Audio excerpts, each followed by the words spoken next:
你怎会觉得自己双腿治不好？天大地大，无奇不有，万一遇见奇人异事，治好你双腿呢？只要你人还活着，一切就还有希望。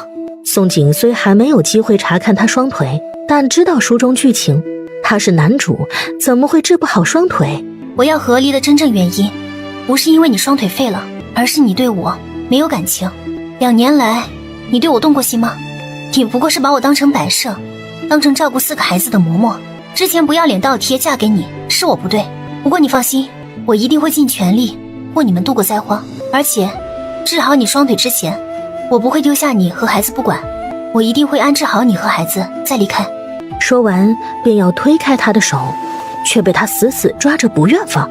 等等，萧衍之也不知自己为何不愿放手，他总感觉自己放手了就没有回旋的余地了，宛若丢了很重要的东西。等什么啊？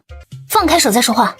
萧衍之转眸看了一眼四周，发现不止沈玉、赵钱、萧大郎，就是村长三叔公都往这边看，吓得他立即松开了手。你知道和离后将来你一个女人会有多艰难吗？难听的闲言碎语也能轻易杀死你。而且新婚夜后官媒给你娘家报的是什么？和喜。萧衍之脸色红的滴血，觉得他在装傻。宋锦脑子轰隆一声，脸也红了，记忆也随之清晰起来。和喜即是落红，新人新婚夜后的落红会在新婚第2日由官媒送回娘家，在门梁挂上3天，告诉娘家那边族人新人成亲洞房了。原身与萧衍之确实无夫妻之实，但是原身奇葩得很，为了做萧衍之的妻子，自己割破手指滴血，假装和喜报给了娘家。萧衍之当初同意原身这么做，也是为了防止杨氏找借口再给他塞女人。现在即便宋锦满大号去宣传他与萧衍之没有夫妻之实，他其实是清清白白的大姑娘，别人都会以为他疯了。报了和喜就等于你和我有过，你以后再嫁别的男人，那男人也不会信你，反而觉得你弄虚作假，对你来说会很吃亏。有过夫妻之实就是我的女人，冠我姓氏，这些他没敢说。谁说我和离后就一定要再嫁人了？没男人又不会死，我活得更自在。真是。说完慌乱而逃。他脸皮还没有厚到与一个男人掰成那啥，他不嫌丢脸，他都觉得害臊。然而他不知道的是，萧衍之才不觉得丢脸，反而在听了他说和离后不嫁人，暗暗吁了一口气，想起他脸红的模样，唇角还微微勾起。宋景逃离萧衍之后并没有去打粥，而是钻入了休息地后面的荒山，趁所有人看不见的时候进了空间。宋景洗了近半个时辰，发现自己身上杂质排干净了，这才上岸将原来的脏衣服穿上，只是回头往坛中一看，整个人彻底懵掉了。不仅杂质排干净，连脸上雀斑也淡了许多。宋景一阵狂喜，狂喜自己不用辛苦祛斑，斑点就不见了一半，狂喜灵泉的奇效，他要是一直喝下去，1秒变美人不就成真了？狂喜过后他又很快冷静下来，逃荒在外，这时变美不是好事，接下来他还是不要喝灵泉为妙，淡斑还是等以后再说。不过他可以让萧衍之多喝灵泉，灵泉会对他的双腿大有益处，将来替他治疗双腿也能轻松些。而后想到4个家伙可怜巴巴的小脸，又决定去找些野果子。宋景不找不知道，一找吓一跳，山上不仅有各式各样的水果，人参、灵芝、草药、毒药，10亩灵田里居然有水稻、小麦、黄豆、花生、土豆、甜玉米，玉米棒大的一个有半斤重，土豆一颗产7、8个。发了，我发了！宋景高兴的都不想出空间去了，只想立即在空间里搭个屋子，然后留在空间过完一辈子好了。不行，承诺过的事就要做到，况且500两银在我身上，要是我消失了，还不真成了骗子？宋锦刚回到休息地，抚育女沈玉立即逮住机会，笑着迎了上去。金姐姐，4个孩子哄好了吗？你能帮我与孩子们传话吗？我真不是故意吓他们，我只是觉得他们长得可爱，才想与他们多接触。沈玉伤心死了，她原以为与4个孩子处好关系，她与萧衍之发展感情就能水到渠成，哪里知道4个孩子不仅嫌弃她，还骂她丑。她哪里丑了？宋锦才是真丑好吗？我吃完野鸡粥就去哄他们，不过你让我说的话，最好还是你自己找机会亲口与他们说比较好。与孩子接触你得慢慢来，之前我可是花了1年时间才让他们与我说话。沈玉却想靠他一口吃成大胖子，未免太可笑了些。想当人后娘，心里就该有点数才是。左手提竹筒，右手提麻袋，宋锦回到了自家便宜相公板车边。野鸡毛打算用来做被子。宋锦虽早有了心理准备，像往常一样和他相处，但听到他的声音，心跳还是不听话的漏跳了一下。鸡毛暖和，好过茅草被。你吃粥吧，被子我来做。你还会做被子？4小家伙听不下去了，他们是空气吗？他们坐在板车旁边的地上，娘看不见他们吗？还不赶紧哄他们？娘不是知道爹爹很会针线活吗？我们身上穿的衣裳都是爹爹做的，爹爹可会做衣裳了。爹爹不只会做衣裳，还会做饭、砍柴、洗衣、种地，啥都会干。这么好的爹，你还不快点将我们哄回去？哄好了我们，爹爹就会喜欢你了，让你一辈子当我们亲娘了。宋锦可不知木木心思，已经被萧衍之的能耐震惊得说不出话来了。书中只说萧衍之很会读书，可从来没有提过他这么的贤惠。鸡毛提上来给我吧，很快就能做好。萧衍之捕捉住他震惊的表情，虽然有点迷惑，但心里却忍不住小窃喜，只要他想起来他的优点就好。那辛苦你了。将麻袋搬上了板车，偷偷塞给他5个奈子和1个水囊。我刚在荒山上摘的野果子，大哥家4个，你自己吃1个，另外水也给你，你和孩子以后路上渴了就喝，不必省着，没了喊我要。转身又走到4个小家伙面前，蹲下了身子。1个孩子塞了1个奈子，藏起来吃，果子就1人1个，不能叫人看见了。果子空间多的是，可是他不能全村人都给，暴露空间秘密就不好了。娘，哇！娘哄他们了，还是拿果子哄的。娘不会不要他们了。嘘，不要出声，偷偷吃。看着孩子激动的神情，宋锦有些后悔自己冲动哄孩子了。可是看着4小家伙一脸欣喜高兴的面容，心不免又软了。萧衍之低头看了看手中清香扑鼻的山奈，又转头看了看一脸幸福的4个孩子，再次落在宋锦侧脸的眸光，心口一阵悸动，狂跳不止，一股止不住冲动，想让他不要与他和离，想大声告诉他，他想试着和他处处看，让他给他一次机会，他可能一辈子残废，不能自私留下他了。只是就在他做好被子，暗暗下定决心将来放他自由的时候，却在宋锦近距离教他瞄准射箭时差点破功。他的脸离他的脸只有5指距离，他的呼吸不时吹拂在他脸上，他的心跳声那么清晰，他挨近的身子那么柔软。你看哪里？看我做什么？是我脸上有金子，还是我脸上斑点很好看？我教了你多少次了，就是3岁小孩都教会了，你还不如3岁小孩是不是？侧风向风力，胳膊稳住，3点一线，最后一次。然而每一次的最后一次都不是最后，而是一直重复到亥时。等次日卯时赶路，宋锦又继续教他移动瞄准，一路上把他骂得狗血淋头才罢休。如此反复教了5天，他被他骂得怀疑人生，不仅累得没有力气再想过2人和离的事，更没有时间去想乱七八糟的事。等他完全学会，终于得到他肯定声音时，已是10天后。但到了第10天，萧家村逃荒队所有人都知道大事降临了。赶路的灾民时不时有人倒下，倒下之后就再也起不来。相公，你怎么了？别吓我呀！孩子的娘啊，你怎么狠心丢下我呀？月姐，你咋了？别吓娘啊！倒下的灾民全都是吐血症状，死后尸体呈紫黑色，怕是真染了食疫。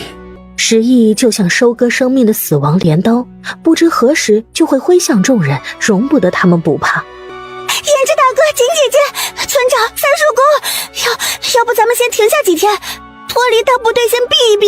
等10天，沈玉没有在做梦，也没有找到一滴水一口粮，于是此刻他着急想表现，想抢在众人前头出主意，借此吸引萧衍之的注意。你是想说，等所有灾民全死光，咱们再继续往南吗？胭脂大哥，我不是这个意思，我只是想等做梦后看看有何良策。赵公子，距离中州府大概还有多少天路程？大概还有10天路程。还要这么久？10天时间，灾民们可能会死大半。宋锦可以想象，接下来自己会看到如何一番景象。按沈姑娘说的，咱们先找个山洞躲上半个月，半个月后咱们绕道南下。至于其他灾民，咱们可能无能为力。沈玉提议躲避的方法，是他们目前唯一能做的。村长，赶紧让小队长举起红旗，带队脱离大部队。好，快，程川，快让大家举红旗，带队脱离。可就在所有人刚逃开大部队，宋锦也紧追上去的时候，闺女，胭脂女婿，你们别走啊，等等我们啊！娘，他没有认错吧？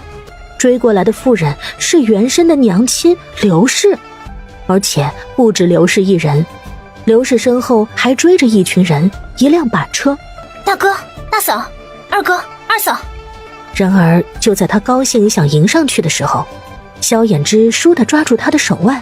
你看看板车上躺着的是不是爹？没等宋锦反应过来，赵钱这时冲了过来，拦住他，提醒道：小心，别让他们靠近，板车上的男人染了食疫。板车上躺着一个男人，正是原身的亲爹宋青松。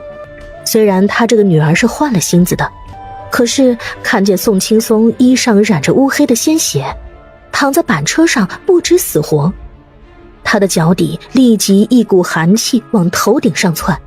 闺女，娘总算找到你了，娘找你找得好苦啊！娘都以为你和女婿被耗子吃了。自从地龙翻身后，两边失去联系，宋家这边就开始想方设法追寻宋锦。宋锦看着板车上染了食疫生死不知的宋青松，转过身又扫视一圈萧家村200多号人，一咬牙将500两银从空间取了出来，塞进萧衍之手里。我可能要对你食言了，抱歉，我要去救我娘家人，不能再与你们待在一起。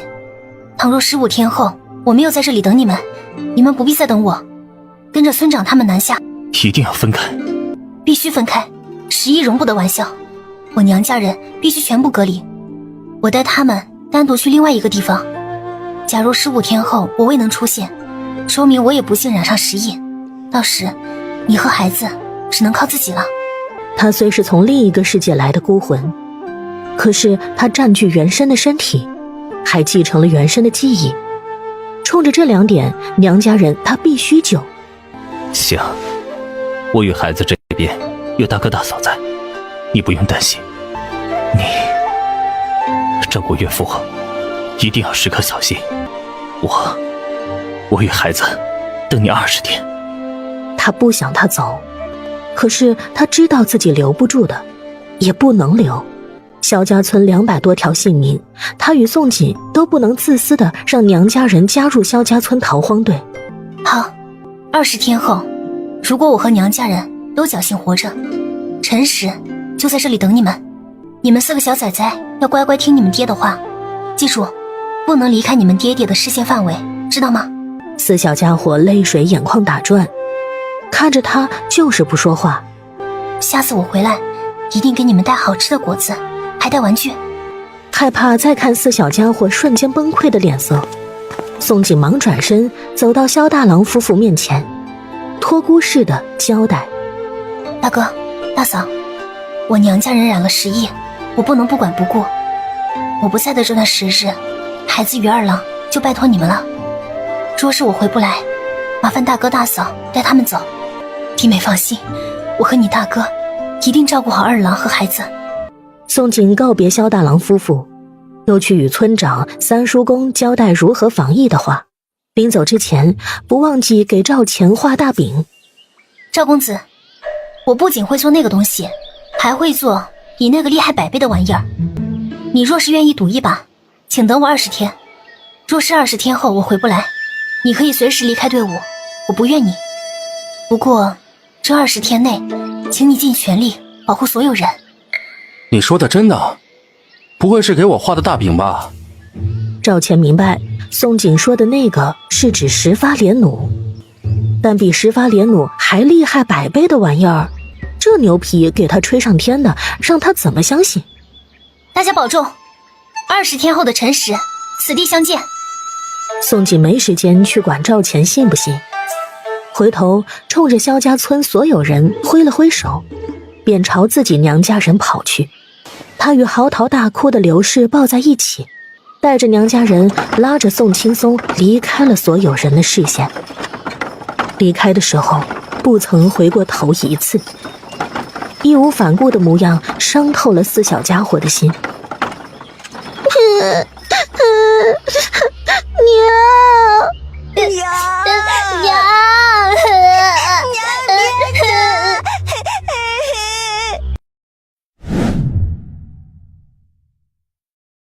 二郎，弟妹吉人天相，她一定会活得好好的。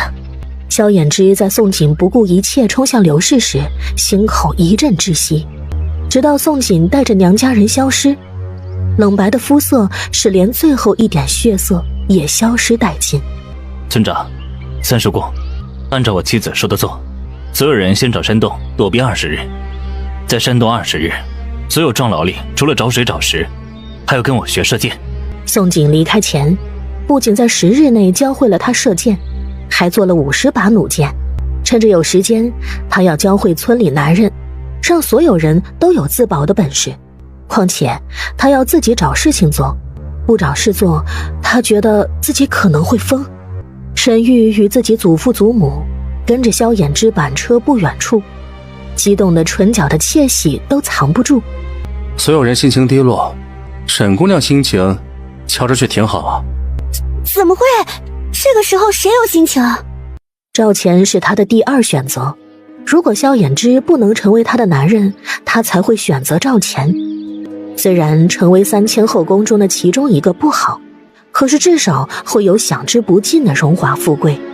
沈姑娘，我赵某最痛恨一种人，你知道是哪种吗？哪种？小偷。然后不管沈玉什么反应，大步流星又走回前方。赵钱是何人？他会看不出来沈玉为何而笑。沈玉此时的行为就与那些搬不上台面的富户小妾一样。赵钱最痛恨的正是小妾，他的亲娘就是死在小妾之手，而他如过街老鼠一般，从出生开始就隐姓埋名藏了20年。爷，没事，只是有点失望。原本以为沈玉是个福运女，将来能帮他成事，没想到是个心思肮脏的。这种女人他不会要。让你打听的事，打听的如何？宋的娘家的确是猎户，3代清白，不过他姥爷3年前去世了。那意思是，弩箭是不是他姥爷琢磨出来的，就不得而知了。宋能不能做出10发连弩，也是个谜。还查到什么？说起这个就好玩了。半个月前，宋不仅偷户籍独自逃亡，还想把4个孩子卖了。逃跑失败回来，整个人就变了，不仅洗心革面，带着全村人一个不少渡过蜀郡过境，还神奇成了领袖，带着全村转到南下，之后卖水卖粮的事儿也都有份参与。他之前就是这样的人。赵钱很是意外，做梦也没想到宋锦之前竟是一个会抛夫弃子的恶毒女人，这就很有意思了。还有一点更好玩的，送回来还做了一件更有趣的事儿，也要不要现在再看？然而当他看见赵钱脸色慢慢变黑，立即老老实实道：宋要求销落户后和离。和离？宋锦不仅抛夫弃子，还离经叛道。虽然大号准开女户，可是主动和离的女人是少之又少。宋锦到底知不知道一个嫁过人的女人和离后会有多艰难？这事儿是村长亲口说的，应该不会假。他能做出弩箭，会做出主动要求和离的事，倒是不稀奇。奇就奇在他不顾个人安危，也要与娘家人一起，应该不会是个抛夫弃子的自私女人才是。可是任他查一辈子，也不可能查到宋锦竟是个穿书的。宋不在，盯着点审，别让他靠近萧，免得坏了我的事。他选择相信宋锦会做出10发连弩，即便宋锦前后做人很矛盾，他也会选择先相信下去。而他既然相信了，就会尽全力看好萧家村人。是。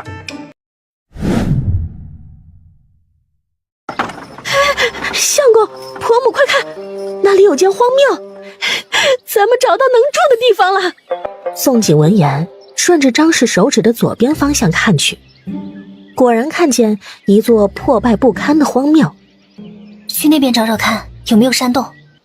那荒庙瞧着不是挺好吗？为啥不去？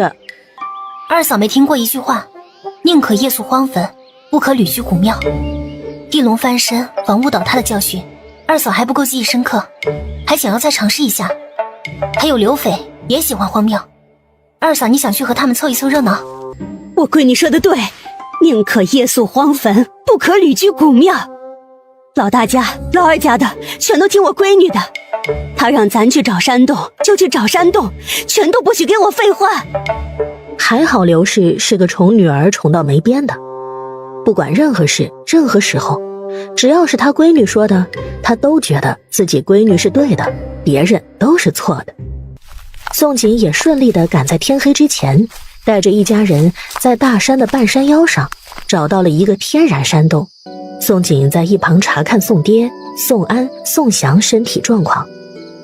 大哥宋安、二哥宋祥刚进山洞就直接瘫倒在地上，发着高热。虽然人还清醒，可是他们看人看物已经重影。宋爹仍旧昏迷不醒，嘴里时不时溢出一口乌黑的鲜血，但因为之前宋锦给他喂过灵泉，一直撑着，好在没有断气。宋锦看见两个哥哥身子颤抖，连忙解下腰间的水罐，给两人都喂上灵泉，有多少喂多少。他有点担心萧衍之他们接下来的20天能不能找到水喝，不过他想着有赵钱和沈玉在，并且又深知书中结局，又不免嘲笑自己真是瞎担心的。娘，没水了，我要去找水。你和大嫂、二嫂注意看着大哥、二哥，如果他们吐血，你们一定要让他们侧过脸、侧过身，别让吐血堵了他们气道。闺女，你不会拳脚，让娘去。入夜了，狼会出没。娘，我一直没敢告诉你，其实我会武功，而且不比您拳脚差，是老爷偷偷瞒着您和爹教我的。不过我怕被你们骂，才没有让您知道。刘氏对原身是真的宠，他说女人家家就应该细皮嫩肉娇养着，不要学他满手茧子的，所以全家会武，就原身一人被娇养着。我不仅会武，还会医，老爷还偷偷塞给我一本医书，让我学会认药。我一会儿去找些草药回来。娘，你不认识草药，所以这会儿还是我去干。你老爷还教你识草药？刘氏开始还不太相信，但想了一会儿又信了。他爹确实会认得很多跌打损伤的草药，不过他从未见过他爹有什么医书。闺女，是娘拖累你了，不仅害得你与衍之女婿分开，害得衍之女婿担心，如今还要你一个人跋山涉水找药，要是你有个万一，胭脂女婿一定会伤心死的。宋锦听了，忍不住抽了抽嘴角，很想说：“娘，你真想多了。”娘，我不和您说了，记得我叮嘱的话呀。还有洞口，赶紧让大嫂、二嫂搭建防狼护栏，我会尽快赶回来。等到他出了空间，回到山洞，已是2个时辰后了。最让他们着急的是，不仅3个孩子跟着发热昏迷了，连他们都时不时打寒战，这明摆着时疫扩散迅速，一家子全都中招，一个都没能逃掉。婆母，咱们一家子大大小小不会全交代在这里了吧？小姑怎么回事啊？咋这么久还不回来？咱们是找她不找？找的话又去哪儿找？她咋这么不懂事呢？不知道咱们会担心吗？宋锦就肩扛1麻袋红薯，手提1麻袋野鸡野兔，腰挂1圈水囊，出现在他们3人视野。乖乖，这些都是小姑你一个人找到的？你咋去这么久？你老娘我都要担心死了，又以为你被狼啃了。闺女，咱家大大小小全中招了，你和我们接触会不会也中招啊？哎呀，这早问的老天爷要绝了咱们宋家不成？宋锦看着慌了没了主意的3个女人，娘别慌，这种时疫应该有办法治，我在医书上见过，而且我找到了草药，娘信我，宋家一定一个不少的活着。其实宋锦也不知道自己能不能救活娘家人，他只能依靠灵泉与听天由命。在山洞住下的第2天，刘氏、柳氏、张氏也发热昏迷倒下了，最后只剩他一个人是清醒的。看着躺着一排大大小小昏迷不醒的娘家人，他的眼睛都忍不住红了。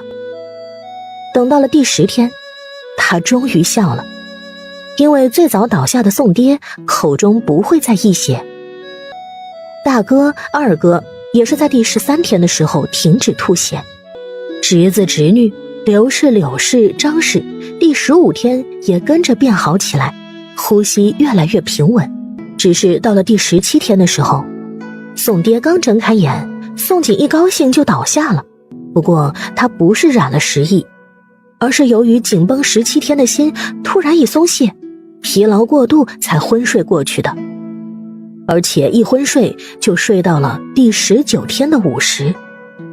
完了完了，爹娘，你们怎么不弄醒我，或者用板车拉上我啊？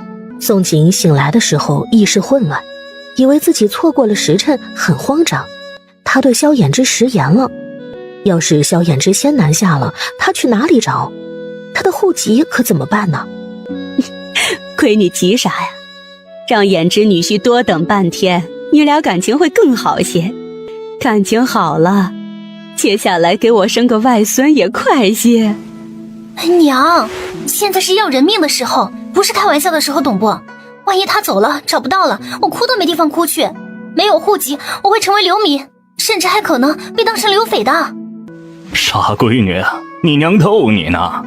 今日是第19日，明日才是第20日，你与女婿没有错过。小姑啊，小姑妹夫被砸断了双腿，不影响你们那啥，生孩子吧。嘴巴这么贱，找打是不是？哎呀，我这不是实话实说吗？小姑，我是说真的，小姑妹夫双腿废了，那啥没废吧？你还问？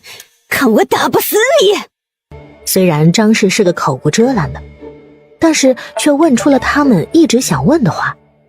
宋锦看着娘家人，哪能不明白他们想什么，只能红着脸硬着头皮说道：你们放心，他那啥很正常，大夫说他的双腿也能治，以后传宗接代绝对没问题的。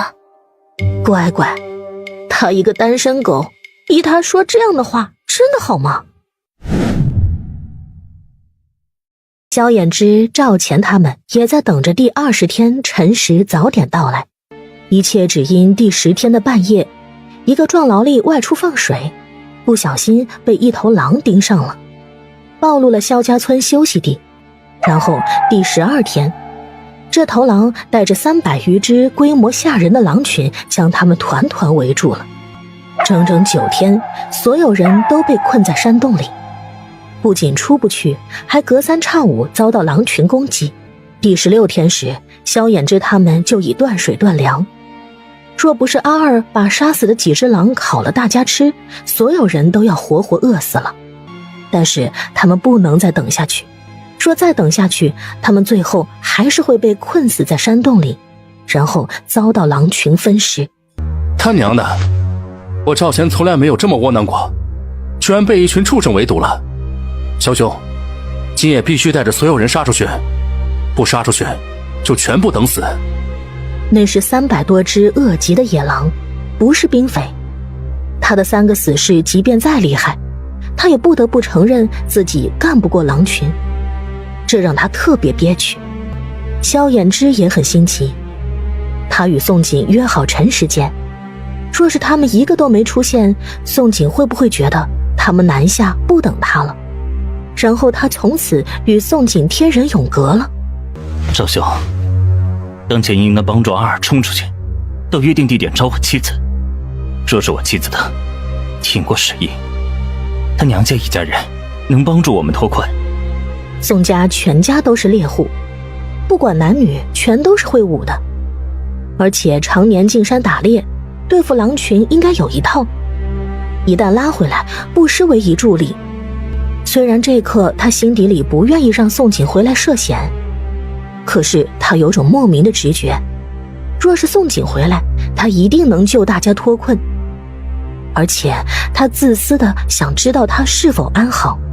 这些竹箭还能趁2波狼群围攻，希望我妻子能提前到约定地方，节省些时间。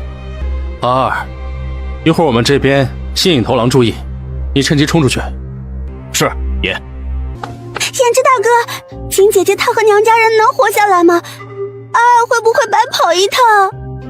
沈玉娇颜垂泪，满脸担忧模样，心里却恨不得宋锦永远不要回来。如果宋锦死掉，萧衍之就只能是他一个人的。萧衍之正与赵钱全村壮劳力在洞口拿着弩箭抵御狼群。不想死就滚到后面去。整个山洞，男人们全都在前方抵御狼群，老人、妇人、小孩全躲在山洞里面。这时候沈玉却冲出来，只为对他说一句宋锦能不能活着的话，可见其肮脏用心。萧衍之又不是蠢货，哪能不明白他意思？四小家伙也恨死了沈玉诅咒他们娘亲。木木是个暴脾气的，我娘活着，你是不是想盼着我娘早死了，还做我们后娘？别以为他不知道，这个女人在打爹爹的主意。狐狸精！因为木木、水水2个孩子的话，全村人都惊了，不可置信，全瞪向沈玉。沈老爷与冯氏见状，二老身子一晃，立即感觉脸上无光，丢脸丢到天边去。我没有。沈玉做梦也没有想到自己栽在2个5岁女娃的手里，一瞬间成了众矢之的。然后他看到了一张张躲避瘟神般嫌弃他的冷脸。我与衍之大哥真的没有什么，求求你们不要相信孩子的话，我名节被毁，这让我以后如何嫁人啊？沈玉说出的这番话可谓很有心机。原本萧衍之与他什么都没有，可经过他这话就变了味道。木木水水暴露他心思，他就趁机越描越黑，让别人都以为他与萧衍之关系不一般。如此，萧衍之想不负责都不行。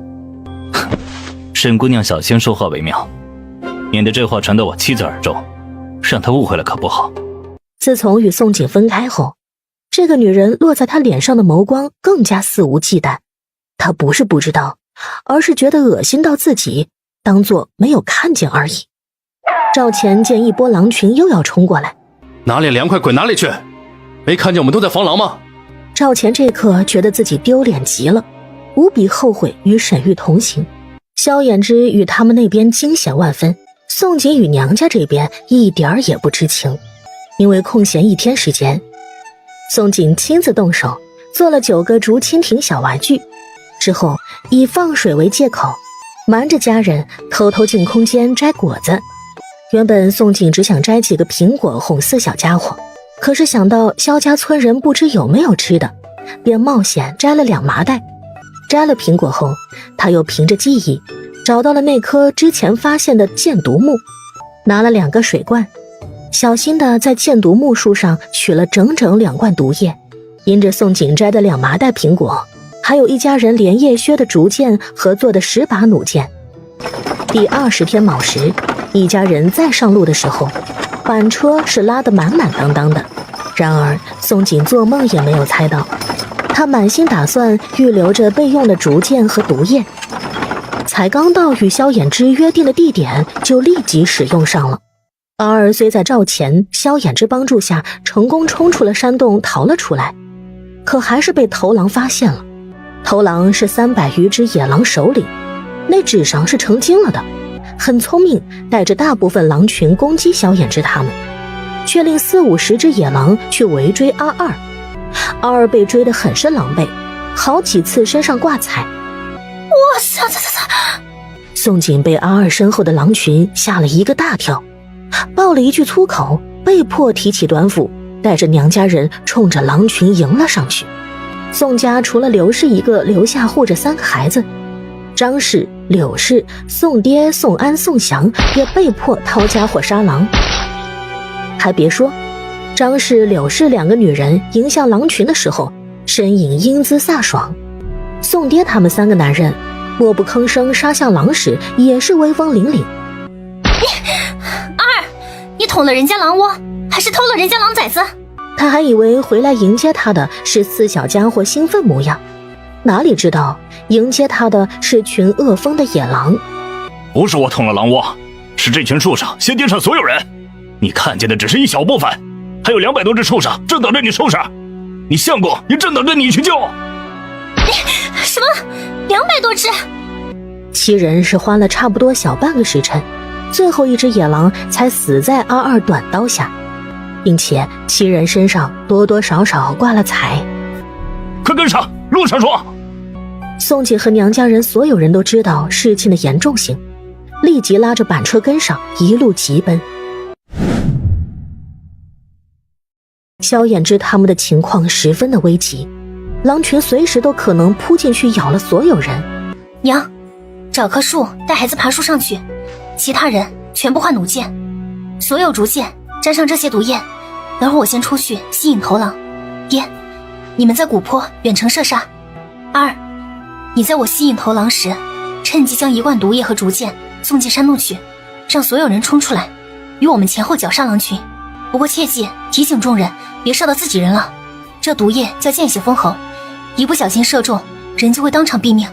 我跑得快，我去吸引头狼，你去送毒液。他觉得自己是死士，送死的活给一个女人抢了，他会很没面子。不，吸引头狼这活还真的要我去干，你们谁也完成不了。别问我为什么，按照我的计划去做。宋锦会坚持自己去吸引头狼，是因为他有空间。如果跑不掉，他还不会躲进空间吗？一条山谷下，一个女人在前狂奔，200多只野狼大军在一只头狼的带领下紧追不舍，距离在不断缩小。阿尔心中很是震撼，不敢相信这是一个女人敢干出来的事。当最后10只狼被射杀，宋锦吁了一口气，提着弩箭缓步走出了盲区。看见一只野狼还未死透，他毫不迟疑又补了一箭。这时的他浑身染着狼血，伫立在200多只野狼尸体间，衣摆随风而动，英姿飒飒，光明晃耀。这一幕不仅让萧衍之心口漏拍好几下，就连赵钱看见也移不开视线。爹，你去接娘和侄子他们，大哥、二哥、大嫂、二嫂，辛苦你们检查周围有没有落单的孤狼，绝不能留活口。他们干掉200多只野狼，却仅是一只头狼带领的一个族群。头狼之上还有狼王，狼王才是所有族群的最高统治。万一刚刚干掉头狼，后面还有狼王带领的千禧狼群就完了。这时山洞内的妇孺们、村长、三叔公等人正一阵欢呼他们获救了，纷纷走出了山洞。娘！危险！你们别过来，我过去。狼群是被毒杀的，他可不放心孩子们冲过来，被毒箭划伤就玩完了。四小家伙急忙刹住身子。娘，快点儿！水水满眼激动，很高兴娘没死。娘！火火也高兴有好吃的了。娘！木木与晶晶满眼崇拜，觉得娘肩挂弩箭，手提短斧的模样又美又飒，尤其是木木，他恨不得立即去学武了，甚至暗暗发誓，长大后要像娘一样又美又飒。来，答应给你们的礼物，一人一个。宋锦心口一软，手伸袖子，拿出4只竹蜻蜓分给四小家伙。哇，谢谢娘，水水好喜欢娘。谢谢娘，我也很喜欢娘的。晶晶木木脸皮薄，可说不出这种话，但是这一刻他们感觉很幸福。现在的娘对他们真的很好，不食言，说了回来就回来，说给他们礼物就带礼物。板车上的萧衍之看到四小家伙手中的竹蜻蜓，忍不住酸了。好了，拿到礼物要学会分享，去与你们如意吉祥姐姐一起玩去吧。其实他真正想说的是，放开你们娘，让她过来和我说话。我回来了，没有对你们食言。萧衍之听了一愣，为何不是你，而是你们？赵钱回过神来，瞪了宋锦一眼。我这条小命差点给赌没了。之前答应我的事，说话一定要算话，不然饶不了你。言罢，脸色微红，转身走向阿二，打听之前宋锦绞杀头狼的事去了。萧衍之看着赵钱的背影，俊眉微皱，不明白宋锦与赵钱有何不可告人的秘密。宋锦也笑着目送赵钱离开，回头见萧衍之皱眉，鬼使神差解释道：我答应教他做连弩，这才骗得他护着你们。萧衍之一愣，没想到他主动解释，心里一阵窃喜，可看见他衣上全是血，而且手臂好几处挂了彩，心里藏不住的担忧。你受伤了？啊，不碍事，一点小伤，我爹那儿有金疮药，回头上点药就好。此地不宜久留，我担心会有狼王，得让大家伙儿快些离开才行。有什么事咱们停下歇息了再聊。金姐姐，还好你没事，你要是有事，我是跳河里也洗不清了。宋锦好笑地看着这位女主，你做了什么事会让自己跳河里也洗不清？不就是勾引萧衍之吗？又不是不知道，不勾引萧衍之又不主动，如何走剧情？他一定要坐实自己与萧衍之有点什么，才能让萧衍之负责才行。水水木木误会我与衍之大哥有什么，金姐姐，我与衍之大哥真的没什么，你一定要相信我，不要误会衍之大哥。弟妹，二郎与沈姑娘真没有什么，这20天两人连一句话都没有说过，这点我可以保证。这个沈玉太不要脸了，一直对别人说他与萧衍之没什么，真正目的却是反过来。如果大家相信了，萧衍之才是跳进河里洗不清，不得不对他负责。若是宋锦再相信他的话，那夫妻二人就一定会生了嫌隙。玉妹妹放心，我很相信玉妹妹的为人，玉妹妹一定不会做出勾引二郎的事来，而且我也很相信二郎的为人。宋锦对沈玉这可是真的很失望，好好的一个锦鲤女，居然自甘堕落，摇身变成了白莲花，也不知作者知道会不会伤心，吐不吐血。因为担忧后头还有狼王带领的千禧狼群，萧家村逃荒队在宋景警示下，以最快速度清点人数，整队集合，匆匆离开了峡谷。他们后面的沈玉瞧见这幕，气得吐血。他看得出来，萧衍之落在宋景身上的眸光温柔的能滴出水来，就是赵钱眼神也变得炙热，藏了其他的东西。这两个绝色男人明明是他的，凭什么被宋景抢去了？难不成宋景也和我一样，都是重生的？因为身怀前世记忆，知道萧衍之将来会成为首辅，赵钱会成为皇帝，这才没有抛夫弃子，还坚持南下巧遇赵钱，将我和赵钱拉进队伍，全都是故意的。还有，宋景找吃找食的本事厉害过我，莫非也是锦鲤服玉女？沈玉想到这里，整个人遍体生寒，意识到危险。不行，他一定要找个机会试探宋锦。沈玉哪里会想得到，宋锦不是锦鲤女，而是熟知剧情穿书的。一个重生女试探一个熟知剧情穿书女，确定自己不是在搞笑。这天申时，众人终于走出中州府边境，正式踏入下一个府城地界。金姐姐，咱们断水断粮2天了，不知道今天咱们能不能找到吃食。若是找不到吃的可怎么办呀？老人孩子饿着肚子赶路，怕撑不住啊。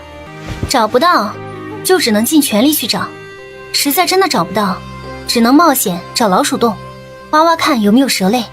再不行，真快渴死的时候，咱们只能接自己的尿喝了。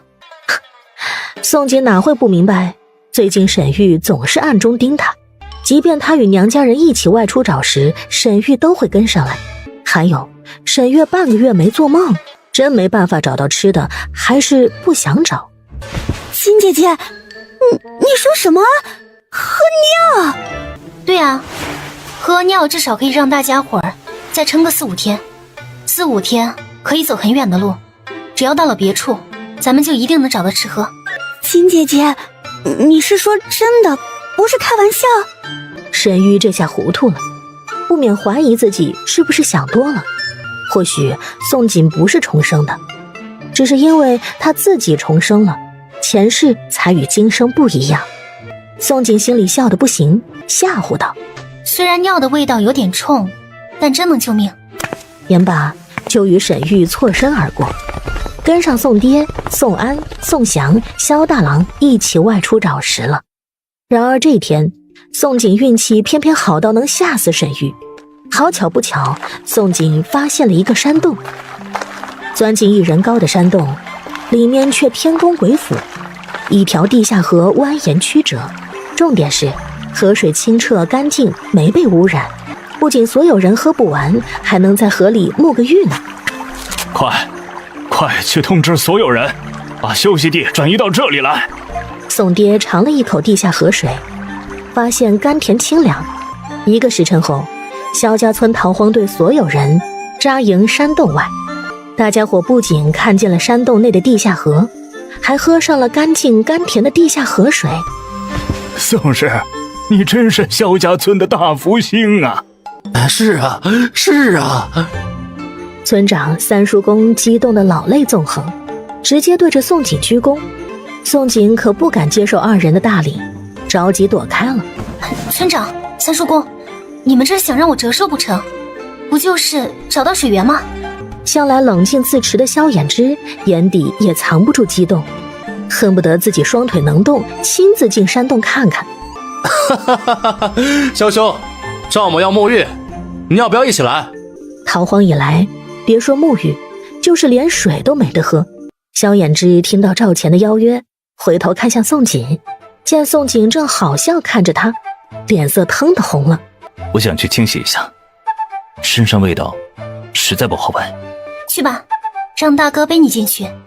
村长，让村里所有男人一会儿都进去洗干净，男人洗完，接着妇人孩子进去洗。宋锦自己也受不了身上的气味，前世他是1天不洗就不能活的人，可自从穿越逃荒以来，他就只有上次在空间洗过一次。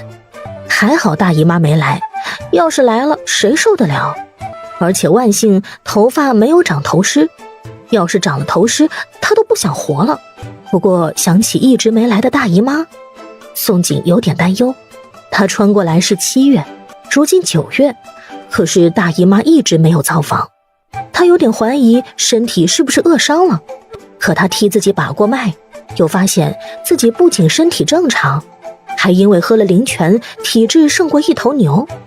要不是知道原身与萧衍之没有那啥，这刻他都要忍不住怀疑自己是不是怀孕了。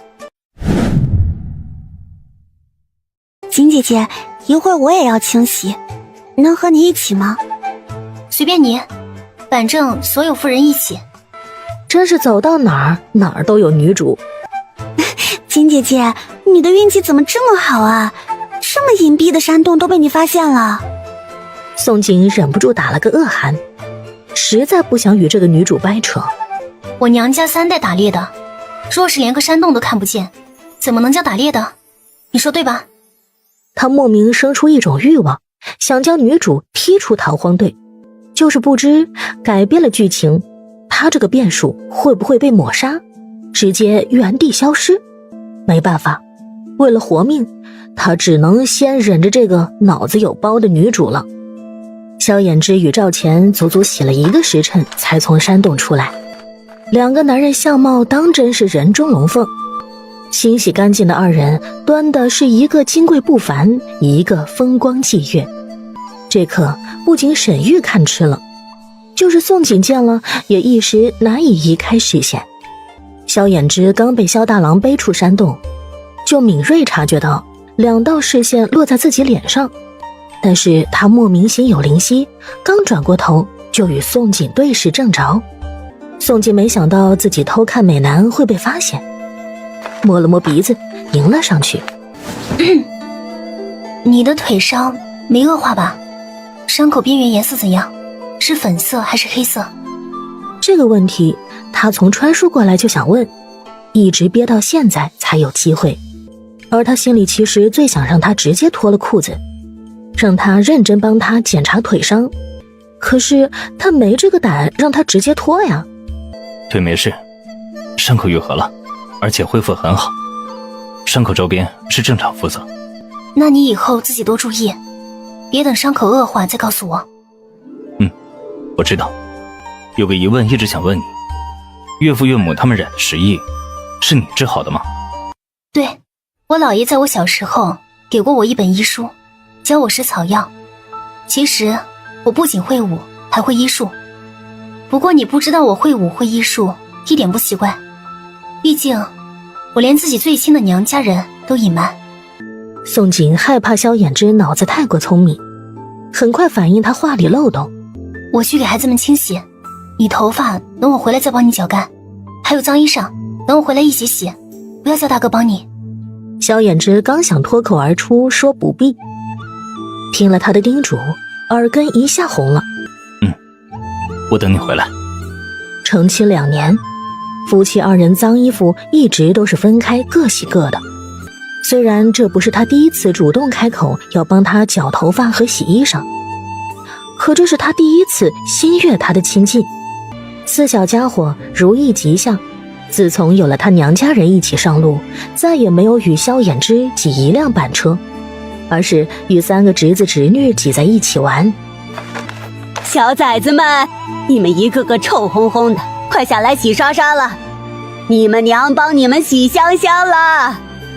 虽然4小家伙都不是宋锦亲生的，可是刘氏对待孩子却一视同仁，4小家伙也能感觉到他的善意，自然喜欢亲近他，还一口一口姥姥的叫。好耶，姥姥！好哎，可以洗香香啦！我让姥姥抱我下去。姥姥，洗完香香有吃的吗？夫人们与小崽子们玩了半个时辰，才赶小崽子们上岸穿衣。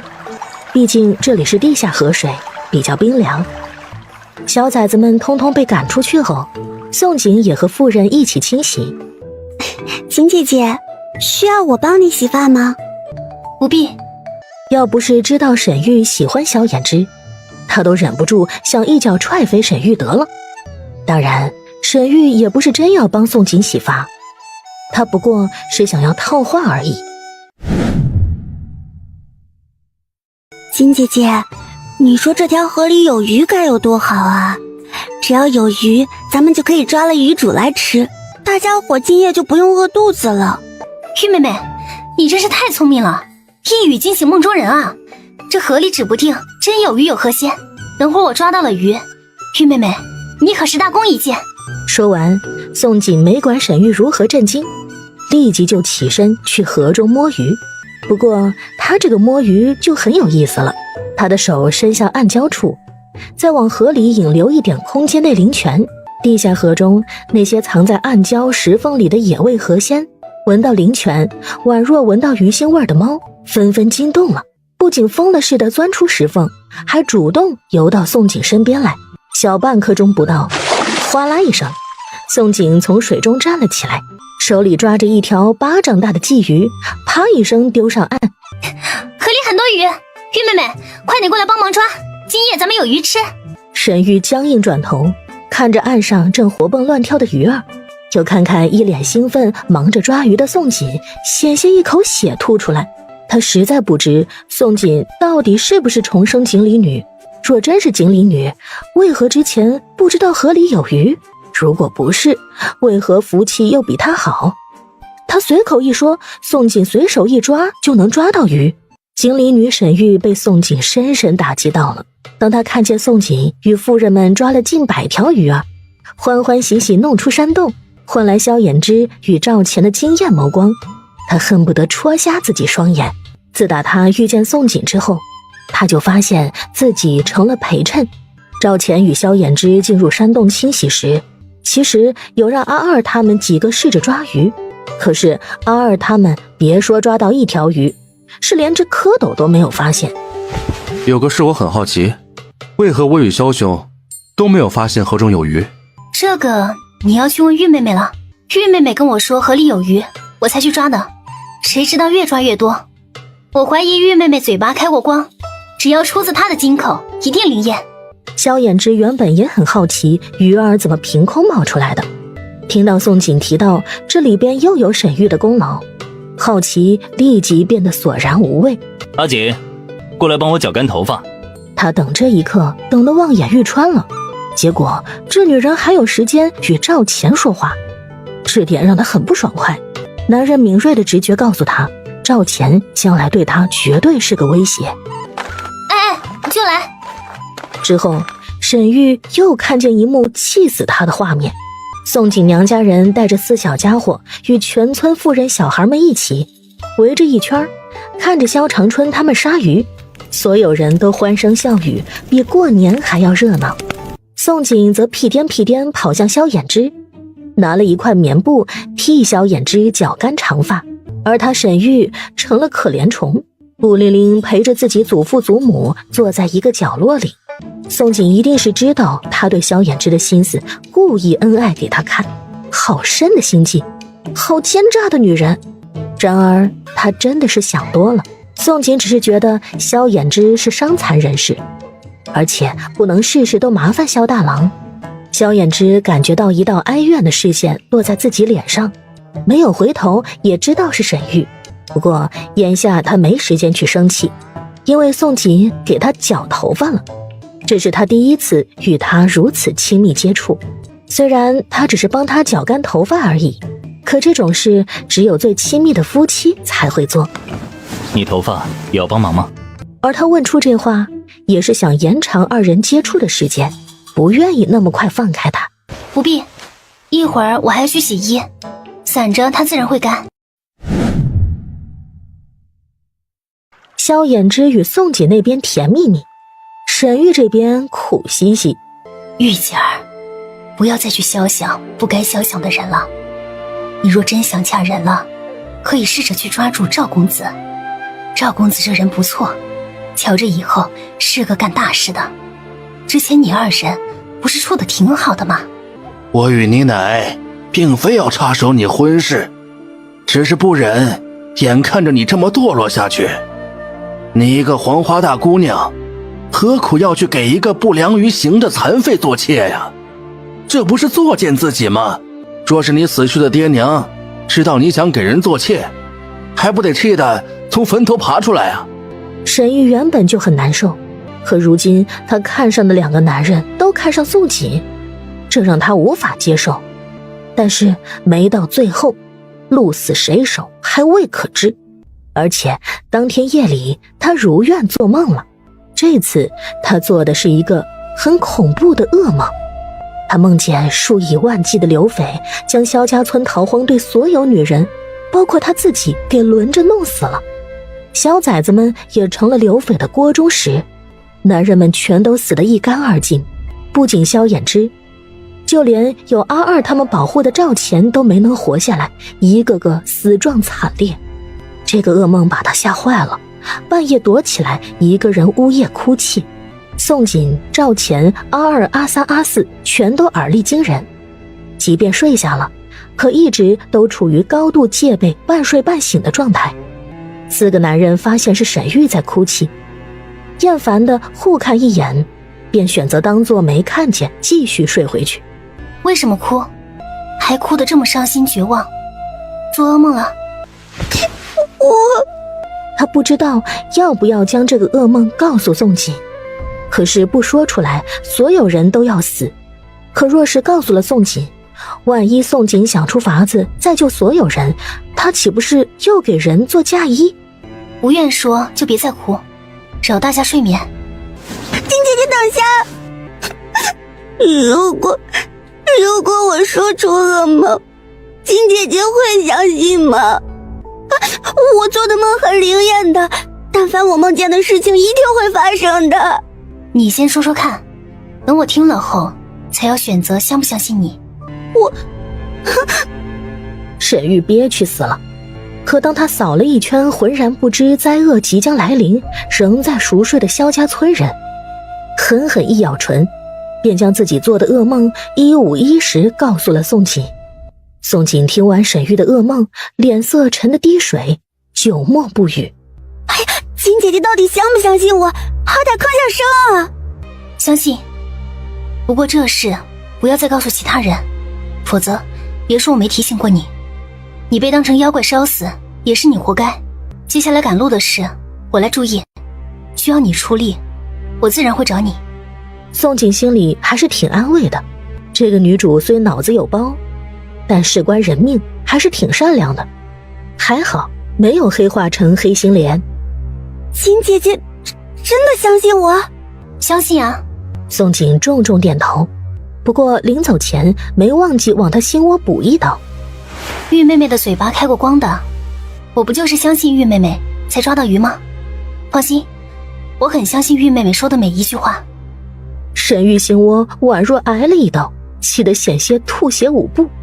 不过事后他很快又发现，因为宋锦的安慰，他神奇的不再害怕了，甚至觉得宋锦不再那么讨厌了。宋锦猫着身子回到萧衍之板车边，正要躺回去，萧衍之却突然伸出手抓住他的臂弯。你为何要与他走得这么近？他不知道沈玉对他起心思吗？他都不生气不嫌弃的。